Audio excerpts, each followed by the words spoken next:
বিসমিল্লাহির রহমানির রহিম। শোকাবহ আগস্টের আজকে এই দিনে 1975-এর আজকের এই দিনে এখন থেকে কয়েক ঘন্টা আগে বাঙালি জাতির সর্বকালের সর্বশ্রেষ্ঠ মানুষ, জাতির পিতা সহ তার পরিবারবর্গের সকলকে নির্মমভাবে হত্যা করা হয়েছে। আজকের এই মঞ্চ থেকে আমি সকল শহীদদের আত্মার মাগফিরাত কামনা করছি। শোকাবহ আগস্টের এই মঞ্চে উপবিষ্ট আছেন অত্র উপজেলার সম্মানিত উপজেলা পরিষদ চেয়ারম্যান, উপস্থিত আছেন বীর মুক্তিযোদ্ধা আমাদের প্রেসিডেন্ট সাহেব, আমাদের থানার ভারপ্রাপ্ত কর্মকর্তা এবং আমাদের টিএসএ সাহেব সহ উপজেলা আওয়ামী লীগের সিনিয়র নেতৃবর্গ, আমির চাচা, ডক্টর মোশাররফ সাদেক চাচা সহ মোজাম্মেল চাচা এবং সাংগঠনিক সম্পাদক বৃন্দ আছেন, সহযোগী সংগঠনের নেতাকর্মী আছেন, উপস্থিত ইউনিয়ন পরিষদের সম্মানিত চেয়ারম্যান বৃন্দ, উপস্থিত সুধীবৃন্দ, সকলকে আমার সালাম, আসসালামু আলাইকুম। আদাব। আজকের এই মঞ্চ থেকে প্রত্যেকবার যেটা উপলব্ধি করি এবং প্রত্যেকবার যেটা অনুমান করি যে আওয়ামী লীগ হলো সেই সংগঠন, আওয়ামী লীগ হলো সেই আদর্শ যে আদর্শ কখনো সংঘাত করতে শেখায় না। আপনারা খেয়াল করে দেখেন, বাংলার মাটিতে 15ই আগস্ট হয়েছে। আওয়ামী লীগ সরকার সুদীর্ঘ সময় আমরা দায়িত্বে আছি। এই 15ই আগস্টের প্রতিশোধ নেবার জন্য বাংলাদেশ আওয়ামী লীগ একটা কোনো কার্যক্রম করেছে কেউ বলতে পারবে না। বাংলাদেশ আওয়ামী লীগ আজকে থেকে কয়েকদিন আগে পরেই 21শে আগস্ট গ্রেনেড হামলায় আমাদের প্রিয় নেত্রী জাতির জনকের কন্যা সহকারে সকল সিনিয়র নেতৃবর্গ ছিল। গ্রেনেড হামলা হলো, আইবি রহমান সহ 23 জন নেতাকর্মী প্রাণ হারালো। এখনো শত শত নেতাকর্মী পঙ্গুত্ব বরণ করে আছে। একটা কোনো অনুষ্ঠান, একটা কোনো দেখার প্রতিশোধ আওয়ামী লীগ নিয়েছে যে একটা 21শে আগস্টের জন্য কোনো তাদের বিএনপির মঞ্চে আমরা হামলা করেছি। সেই সঙ্গে যদি ধরি যে বঙ্গবন্ধুর পর থেকে আজ পর্যন্ত এই বাংলাদেশ বিনির্মাণে বাংলাদেশ আওয়ামী লীগের যতগুলো নেতাকর্মীকে হত্যা করা হয়েছে নির্মমভাবে, রকেটে দেওয়া হয়েছে, তারপরে বাংলাদেশ আওয়ামী লীগের লোকজন কোনো জায়গায় হামলা করেছে। আমি বেশি দূরে যাব না, আমাদের এলাকাতে হয়েছে, হুমায়ুনকে মারি ফেলল, আমরা কয়েকজনের রক কাটতে পারছি, একটা থাপ্পড়ও কাউকে দিতে পারিনি। এই 15ই আগস্ট শুধুমাত্র ভুড়ি ভোজ নয়, এই 15ই আগস্ট বাঙালি ভোজ নয়, এই 15ই আগস্ট হলো একটা শূন্যতা, একটা হাহাকার, একটা জমাট বাঁধা কষ্ট, একটা কলঙ্কিত অধ্যায়। এই 15ই আগস্ট আমাদেরকে যে শিক্ষায় শিক্ষিত দীক্ষা দিয়ে গেছে, এটাকে ধারণ করে আমাদেরকে সামনের দিনে চলতে হবে। আজকে নবাবগঞ্জ আওয়ামী লীগের ডাকে দেখেন 1.5 লক্ষ মানুষ আপনারা কিন্তু এখানে উপস্থিত হতেন প্রত্যেকবার। আজ এই মহামারীতে জীবন মৃত্যুর খুব কাছাকাছি দাঁড়িয়ে তারপরেও কিন্তু আমরা অনুষ্ঠান করেছি। একটা ডাক, কিন্তু 2 দিন আগে ডাক দিয়েছি, একটা শুধু আহ্বান।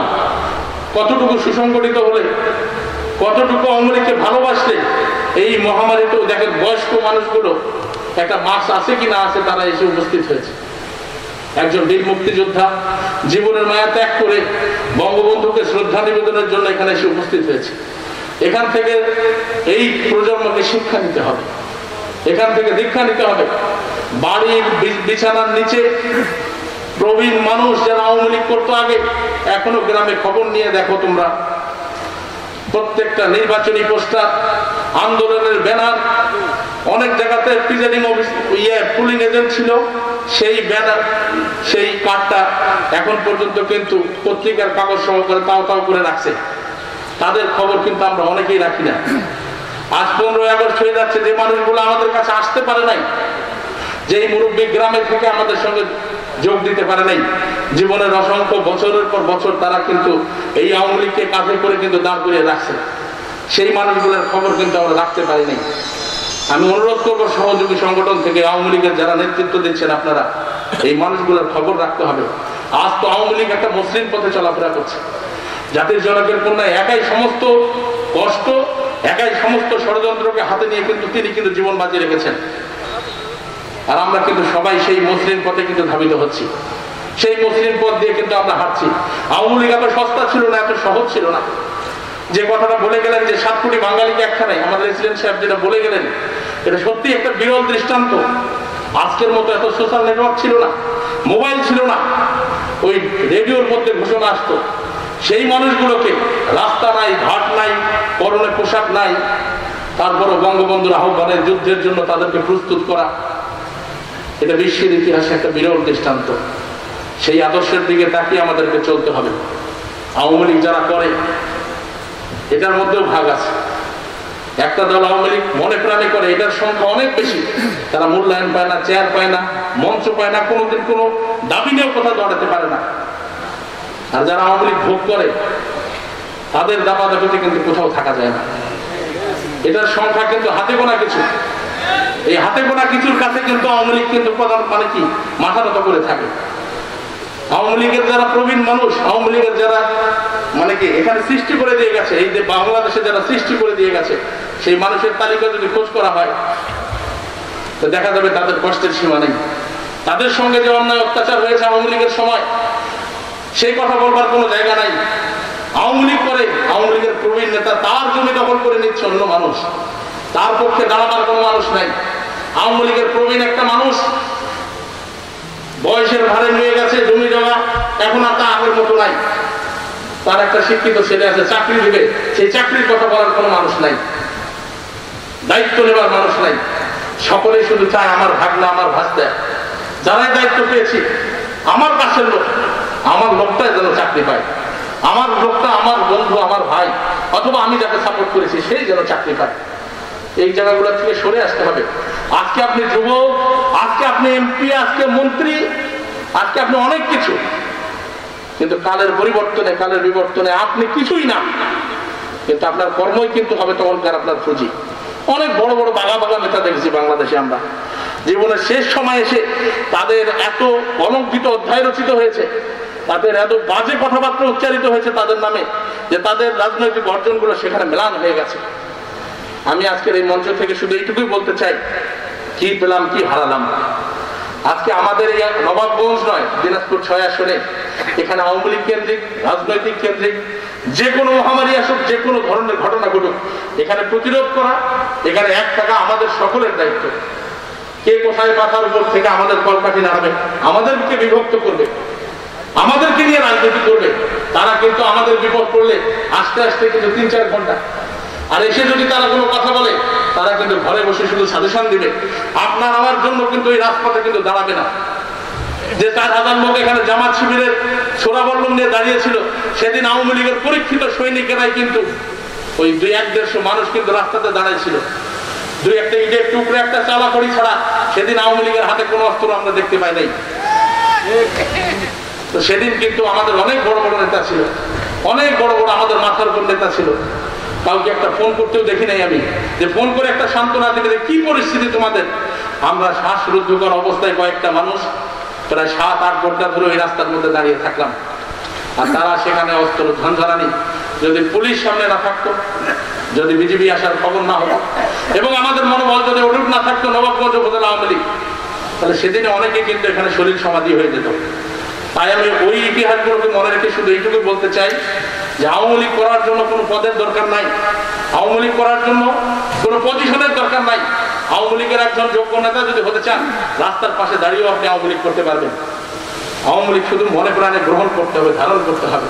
আওয়ামী লীগ করা মানে কিন্তু বাড়ি গাড়ি বিশাল অট্টালিকা নয়। যাদেরকে দেখতেছেন যে আওয়ামী লীগ করে বিশাল বাড়ি গাড়ি অমুক তমুক করে ফেলছে, এটা কালের পরিবর্তনে এরা সব মিশে যাবে, সব ধূলিসাৎ হয়ে যাবে। এখানে তাদের নাম পর্যন্ত কেউ নেবে না, এখানে কেউ নেবে না। অন্যায় করা, অত্যাচার করা, লুণ্ঠন করা, দুর্নীতি করা মানুষকে কখনোই কেউ মনে রাখে নাই, কোনোদিন মনে রাখে নাই কখনো। যারা দেশের জন্য, দশের জন্য কাজ করে গেছে, তাদের কথাবার্তা কিন্তু বারবার উচ্চারিত হয়। আজকে ডাক্তার সাহেব কিন্তু এখানে যাদের কথাবার্তা বলছেন, তাদের এই দলের মধ্যে যে ত্যাগ ছিল, যার কারণে তাদের নাম আজকে আমজাদ দাদার কথা মনে পড়ে। যেহেতু এই আজকের এই মহামারীতে উনি কিন্তু এসে এই জানে ভাই কোনো একটা চেয়ারে বসতো, কাপা কাপা হাত নিয়ে, শরীর চলতো না, কিন্তু মনোবলটা এমন ছিল, আমাদের থেকে কিন্তু অনেক বেশি যুবক ছিলেন উনি। আমাদের মাঝে নেই। এই মানুষগুলোকে আমরা স্মরণ করছি। অনেক কথাবার্তা বলে ফেললাম। পরিশেষে যে কথাটা বলতে চাই, মহামারী চলছে দেশে। এই মহামারীর মধ্যেও আমাদেরকে টিকে থাকতে হচ্ছে শেখ হাসিনার নেতৃত্বে। জাতির জনকের কন্যা নিজের মৃত্যু ভয় করেন না, আমাদেরকে নির্দেশনা দিচ্ছেন। কোথাও শুনে দেখেন এত বন্যা গেল যে মানুষ না খেয়ে মারা গেছে, এমন কোনো খবর কিন্তু বাংলাদেশে নাই। এর কারণ কি জানেন? যে শেখ হাসিনা জাগ্রত আছে। এক বুক সমান পানিতে কিন্তু একদিন নয়, 15-20 দিন ধরে অনেকগুলো মানুষ কিন্তু, লক্ষ লক্ষ মানুষ কিন্তু ছিল। তারপরে খবর নিয়ে দেখেন যে কোনো জায়গায় একটা মানুষ মরে নাই। এর কারণ কি জানেন? শুধুমাত্র শেখ হাসিনা জাগ্রত রয়েছে। শেখ হাসিনা যেভাবে কাজ করে যাচ্ছেন সারা বাংলাদেশে, এই যে মহামারী, অনেক দেশের মানুষ দেশে হারা হয়ে গেছে, চিকিৎসা সেবা নাই। আজ পর্যন্ত দেখেন যেখানে করোনা রোগীর আমরা পাচ্ছি, সেখানে কিন্তু ট্রিটমেন্টের সমস্ত কিছু আমরা পাঠিয়ে দিচ্ছি। আজকে কি পরিমাণ সরকার মানে অ্যালার্ট আছে, সরকার কাজ করে যাচ্ছে। আমার দিনাজপুর 6কে দেখেন, আমার 4 জন নির্বাহী অফিসারের মধ্যে 3 জনই কিন্তু করোনা আক্রান্ত হয়ে গেছেন। আমার একজন সারা ভারপ্রাপ্ত কর্মকর্তা করোনা আক্রান্ত হয়ে গেছেন। তাহলে যদি সরকার যদি অ্যালার্ট না থাকে, সরকার যদি কাজ না করে থাকে, এই মানুষগুলো তো করোনা হওয়ার কোনো কারণ নাই। তো যেখানে লকডাউন হচ্ছে, আমার নির্বাহী অফিসাররা ছুটে গেছেন। বিশেষ করে নবাবগঞ্জ, হাকিমপুর এবং বিরামপুর যেভাবে কাজ করেছেন, অনেক সময় কি মাস্ক না করেও কিন্তু মানে কি রোগীর বাসায় তাদেরকে লকডাউন করতে হয়েছে, তাদের বাসাতে খাবার পৌঁছে দিতে হয়েছে। আজকের এই দোয়া মাহফিলে আমি তাদের সকলের জন্য দোয়া চাই যে আপনারা প্রাণ করে দোয়া করবেন এই মানুষগুলো। আল্লাহর রহমতে আমাদের 2 জনে নেগেটিভ হয়ে গেছে, কালকে বিরামপুরের ওনার নেগেটিভ। আমাদের নবাবগঞ্জের সবাই মিলে দোয়া করবেন ওনার যেন নেগেটিভ হয়। আমি কথা বাড়াতে চাই না, বিরামপুর এবং হাকিমপুরের প্রোগ্রাম আছে। পরিশেষে যে কথাটা বলতে চাই, 15 আগস্ট একটা অনুভবের নাম। এই অনুভবটা হৃদয়ের মধ্যে জাগ্রত করতে হবে আমাদের সকলকে। এই অনুভব যদি থাকে, বঙ্গবন্ধুর আদর্শ যদি আমরা লালন করতে পারি, তা আপনি আপনার গ্রামে সম্মানিত হবেন, আপনি আপনার পাড়ায় মহল্লায় সম্মানিত হবেন, আপনার পরিবারের কাছে সম্মানিত হবেন। কোথাও কেউ চিনল না, কিন্তু আওয়ামী লীগের একজন আদর্শিক নেতা হিসেবে আপনার সন্তান যদি আপনাকে রেসপেক্ট করে, তাহলেই মনে করবেন যে মানুষ হিসেবে আপনার সবচেয়ে বড় পাওয়া হয়ে গেছে। নিজের বাড়িতেই যার সম্মান নাই, তার সম্মান দুনিয়াতে কোথাও নাই। পরিশেষে ওই কথাটা বলবো, পরিবার পরিজন, আত্মীয় স্বজন, পাড়া প্রতিবেশীকে নিয়ে এই মহামারীতে যেভাবে বিগত সময় আপনারা কাজ করেছেন, আগামীতেও এই কাজ করবেন, এইটুকু প্রত্যাশা রাখছি। সেই সঙ্গে আজকের মঞ্চ থেকে ধিক্কার জানাচ্ছি। আজকে থেকে 2 দিন আগে দেখি এক পত্রিকায় লিখেছে যে বেগম জিয়ার নাকি আজকে জন্মদিন। যে কথাটা আরো একজন বক্তা বলেছেন যে বঙ্গবন্ধুকে নিয়ে কোনো রাজনীতি নয়, জন্মদিন পালন করা যায় কিন্তু সেটা ডিক্লারেশনের মাধ্যমে নয়। এই শোকাবহ দেশে দিনে, এই মাসে জাতির জনকের শাহাদত বার্ষিকী যেখানে নির্মমভাবে হত্যা হয়েছে, আজ পর্যন্ত কোন কলম, কোন পত্রিকায় তাদের নাম উঠতেছে, তারা এটাকে নিয়ে প্রচারণা করছেন যে 15 তারিখে বেগম জিয়ার জন্মদিবস পালন করা হবে। তাহলে চিন্তা করে দেখেন, বঙ্গবন্ধুকে সপরিবারে হত্যার যে নীল নকশার সঙ্গে যে রাজনৈতিক দলের লেশ, আজ পর্যন্ত বাংলার মাটি থেকে শুরু করে যারা বিশেষ করে সেই দলকে ধারণ করেন, তাদের চিন্তা চেতনা কতটুকু নিচু হতে পারে, কতটুকু ছোট হতে পারে, এগুলা থেকে আমাদের শিক্ষা নিতে হবে। আক্রোশ নয়, কোনো ক্রোধ নয়, কোনো প্রতিশোধের আগুন নয়। আমরা জীবন দিয়েছি, রক্ত দিয়েছি, আমরা তৈরি করেছি বাংলাদেশকে। আমাদের মহান নেতার নেতৃত্বে এই দেশ স্বাধীন হয়েছে। মেজর জিয়াকে কোনোদিন হাত সামনে করে বঙ্গবন্ধুর সামনে আমি একটা ছবি দেখি নাই। আপনারা কেউ দেখছেন বলে আমার মনে হয় না। একদিনও কোনোদিন হাত দুটা সামনে নিয়ে মেজর জিয়া দাঁড়িয়ে আছে বঙ্গবন্ধুর সামনে, একটা ছবি আমার চোখে কোনোদিন আসে নাই, আমি দেখিনি। যতবার দেখেছি বঙ্গবন্ধুর পেছনে এবং বঙ্গবন্ধুর সামনে দাঁড়িয়ে এইভাবেই মাথা নত করে দাঁড়িয়েছিলেন। সেই মানুষটিকে নিয়ে আজ পর্যন্ত বাংলার মাটিতে যারা আস্ফালন করেন, আমি ধিক্কার এবং নিন্দা জানাই। তার সহধর্মিনী যিনি বঙ্গবন্ধুর শাহাদত বার্ষিকীর দিনে জন্ম দিবস পালন করেন, আমি এই মঞ্চ থেকে তাকেও ধিক্কার জানাই, আমি নিন্দা জানাই। এবং শিক্ষিত হয়ে শিক্ষার আলোকে বাংলাদেশের মানুষকে যে স্বপ্ন দেখায়, তারা লুণ্ঠনের কথাবার্তা বলে আওয়ামী লীগের সরকারের লুণ্ঠন যদি হতো, তো বাংলাদেশের মানুষ আজকে এই পর্যায়ে আসতো না। আজকে ভারতের লোকেই ভারতের নরেন্দ্র মোদীকে প্রশ্ন করে যে বাংলাদেশ তোমার থেকে এগিয়ে গেছে। আজকে যে পাকিস্তান আমাদেরকে শোষণ করেছিল, সেই পাকিস্তানের লোক টকশোতে এসে মারামারি করে বাংলাদেশকে নিয়ে। আমরা যদি এগিয়ে না যেতাম, তাহলে আমাদের এই দৃশ্যমানী কাজগুলো আমরা এইভাবে দেখাতে পারতাম না। অনেক কথা বলে ফেললাম। আপনারা এই মহামারীতে যারা কষ্ট করে এসেছেন সকলকে ধন্যবাদ জানাই। সেই সঙ্গে প্রতিবারের মতো রাত জেগে জীবন বাজি রেখে এই মহামারীতেও আমার এই আয়োজন পুটিমারা এবং আমাদের সাংগঠনিক সম্পাদক সায়েম সদস্য অসংখ্য আওয়ামী লীগের নেতাকর্মী এখানে রাত জেগে এই অনুষ্ঠানে আয়োজন করেছেন। রিপন সহ সকলকে ধন্যবাদ জানাই, কৃতজ্ঞতা জানাই।